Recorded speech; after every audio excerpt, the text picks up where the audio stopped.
ইরানের নতুন সর্বোচ্চ নেতা মোস্তফা খামেনির অবস্থান ঘিরে তৈরি হয়েছে গভীর রহস্য আর জল্পনা। তিনি কোথায় আছেন, জনসম্মুখে কেন আসছেন না, এসব প্রশ্নে যখন আন্তর্জাতিক অঙ্গনে আলোচনা তুঙ্গে, তখন এ নিয়ে মুখ খুলেছেন তেহরানে নিযুক্ত রাশিয়ার রাষ্ট্রদূত অ্যালেক্সেই দেদভ।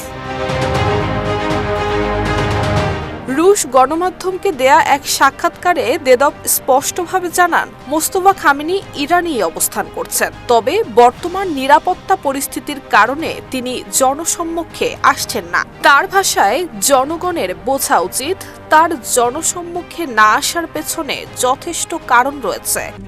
RICL TMX, যুগের পর যুগ স্থাপনা থাকে মজবুত। তিনি আরো বলেন, ইরান সরকার বারবারই নিশ্চিত করেছে যে নতুন নেতা দেশেই আছেন, কিন্তু বোধগম্য কারণেই তিনি নিজেকে আড়ালে রেখেছেন।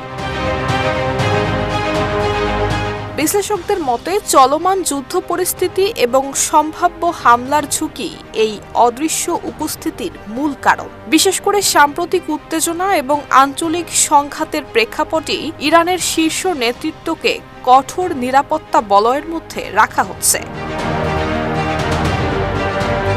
দেদভ আরও জানান, এখন পর্যন্ত তার সঙ্গে মোস্তফা খামেনির সরাসরি কোনো বৈঠক হয়নি, তবে রাশিয়ার প্রেসিডেন্ট ভ্লাদিমির পুতিন এরই মধ্যে নতুন নেতাকে অভিনন্দন জানিয়েছেন এবং তেহরানের প্রতি মস্কোর সমর্থন পুনর্ব্যক্ত করেছেন।